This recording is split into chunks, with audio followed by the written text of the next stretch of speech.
मौलवी का विरोध नूपुर शर्मा को पड़ा भारी।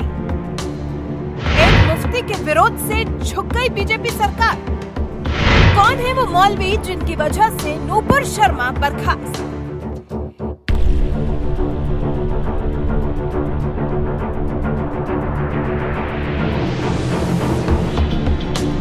इन दिनों हेट स्पीच का मुद्दा जोरों शोरों से देश में हलचल मचाए हुए है।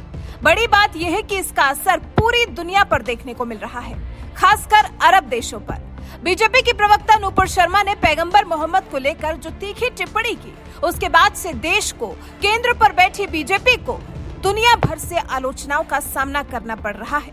वो भी तब जब बीजेपी नूपुर शर्मा के खिलाफ बहुत बड़ी कार्रवाई कर चुकी है। नूपुर शर्मा, जो कि बीजेपी की नामी राष्ट्रीय प्रवक्ता थी, पार्टी ने 6 साल के लिए उन्हें निष्कासित कर दिया है। लेकिन क्या आप जानते हैं कि कैसे बीजेपी के एक प्रवक्ता की कही गई बात दुनिया तक पहुंच गई और अरब देशों को तो बहुत ज्यादा चुभ गई। पहले भी तो बीजेपी और कई विपक्षी पार्टियों के प्रवक्ताओं ने, नेताओं ने इस तरह की तीखी टिप्पणी की ही होगी, लेकिन इस बार ही क्यों इतना हंगामा बरपा है? दरअसल इसके पीछे इस सब की वजह है एक मौलवी साहब, ओमान के ग्रैंड मुफ्ती शेख अहमद बिन हमाद अल खलीली। इन्होंने ही बीजेपी प्रवक्ता नूपुर शर्मा के बयान को सुनने के बाद बीजेपी के खिलाफ ट्वीट किया था। उन्होंने लिखा था, भारत में सत्तारूढ़ पार्टी के आधिकारिक प्रवक्ता ने इस्लाम के दूत के खिलाफ ढीठ और अश्लील टिप्पणी की है। ये एक ऐसा मामला है जिसके खिलाफ सभी मुस्लिमों को एक राष्ट्र के रूप में उठना चाहिए। अल खलीली के इसी बयान के बाद अरब देशों में भारत का विरोध देखने को मिला। ओमान, कतर, कुवैत, बहरीन और ईरान समेत कई देशों ने पैगंबर मोहम्मद को लेकर बीजेपी प्रवक्ता के बयानों पर ऐतराज जताते हुए कड़े शब्दों का इस्तेमाल किया। हालांकि बीजेपी ने तत्काल कार्रवाई करते हुए नूपुर शर्मा और दिल्ली मीडिया प्रभारी रहे नवीन कुमार जिंदल को पार्टी से निष्कासित कर दिया। और फिर बीजेपी ने सफाई भी दी कि पार्टी किसी भी धर्म के खिलाफ नहीं है। हजारों साल के इतिहास में भारत में कई धर्म फूले फले हैं। बीजेपी सभी धर्मों का सम्मान करती है।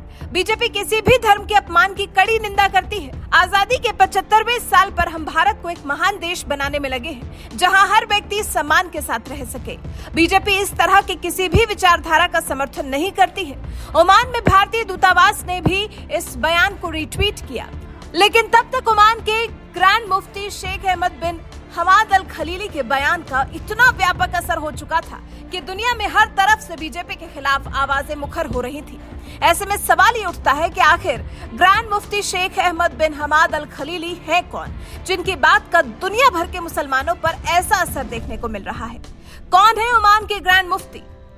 ओमान के ग्रैंड मुफ्ती अहमद अल खलीली 79 साल के हैं। वो इस्लामिक मुद्दों पर अपनी राय रखते रहते हैं। उन्होंने अफगानिस्तान पर तालिबान के शासन संभालने पर बधाई देते हुए उसे जीत बताया था। ओमान में शराब बैन करने की भी वो सरकार से मांग कर चुके हैं। इतना ही नहीं, ग्रैंड मुफ्ती को पाकिस्तान का समर्थक माना जाता है। वो नियमित तौर पर इस्लाम से जुड़े सवालों का जवाब टीवी पर देते रहते हैं। ओमान में शराब बैन करने की भी वो सरकार से मांग कर चुके हैं। स्वीडन में कुरान को जलाने और तालिबान को लेकर भी उन्होंने अपनी राय रखी है। कुरान जलाने को लेकर उन्होंने कहा था कि कुरान जलाने से सिर्फ किताब के अक्षर खत्म होंगे, लेकिन इसकी सच्चाई खत्म नहीं होगी। वहीं अफगानिस्तान पर तालिबान के शासन संभालने पर बधाई देते हुए उसे उन्होंने जीत बताया था। अपने बयान में उन्होंने कहा था, हम स्पष्ट जीत और हमलावर आक्रमणकारियों की शानदार जीत के लिए अफगानिस्तान के मुस्लिम भाईचारे को बधाई देते हैं। उन्हें पाकिस्तान का सबसे बड़ा नागरिक सम्मान निशाने पाकिस्तान भी मिल चुका है। इसके अलावा निशाने इम्तियाज सम्मान से भी उन्हें नवाजा जा चुका है। यही है ओमान के ग्रैंड मुफ्ती, जिनके कहे का असर दुनिया भर के मुसलमानों पर देखने को मिला है। बीजेपी के खिलाफ दुनिया भर से आवाज बुलंद की गई, सिर्फ एक आह्वान पर। आपको बता दें, पूरा मामला तब शुरू हुआ जब कुछ दिन पहले बीजेपी प्रवक्ता रही नूपुर शर्मा एक निजी टीवी चैनल के एक पैनल में शामिल हुई थी, जिसमें ज्ञानवापी को लेकर हो रहे विवाद पर चर्चा की जा रही थी।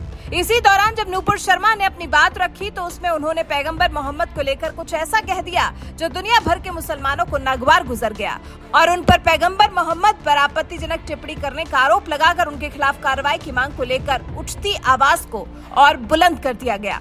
वैसे आपको क्या लगता है, नूपुर शर्मा के खिलाफ की गई कार्रवाई सही है या गलत? और फिर ओमान के ग्रैंड मुफ्ती के बारे में जानकर आपको कैसा लगा? उनके बारे में दी गई जानकारी के बाद आप उनको लेकर क्या कुछ कहना चाहेंगे? कमेंट कर हमें जरूर बताएं।